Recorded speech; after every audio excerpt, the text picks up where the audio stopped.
Understanding your value in business starts with valuing yourself as a human being. This is because before you are not an accountant, lawyer, or a financial advisor, you are first and foremost a human being, and so are your clients. It's so easy to get caught up in facts, figures, and processes and forget that, when you provide a service, the human element is probably by far the greatest reason why your clients use you, no matter what service you offer. It's the old adage of people buying from people who they know, like, and trust. This is borne out by my own findings too. I work with accountants, lawyers, and financial advisors, and the ones who are most successful are not necessarily the ones who are the most technically competent. It's actually those who have the best bedside manner. Of course, I'm not suggesting for one moment that you don't need technical competence. You do naturally need to be at a certain level. However, the human touch is what makes the real difference to the client. Of course, if you can combine the two, you'll be dynamite.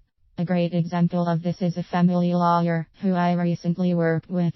He's a really nice guy, and I can understand why clients would be comfortable working with him.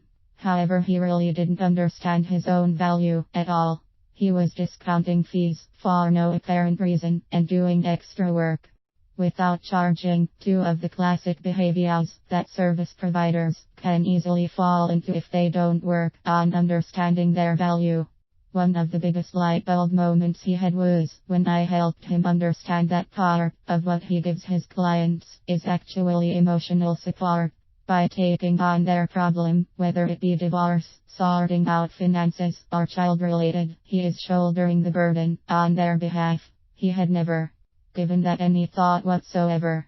So now, when he reflects on the value he's creating by doing a particular piece of work for a client, he includes the emotional element in the mix. When reflecting on understanding your value, you may wish to make use of the following 3 steps. 1. Remember to contemplate the blood, sweat, and tears that you have put in to acquire your knowledge and experience. 2. Consider any hurdles you had to overcome. Were they physical, mental, or emotional? What did you have to do to overcome them? 3. Work out how long it took you to feel really competent at what you do.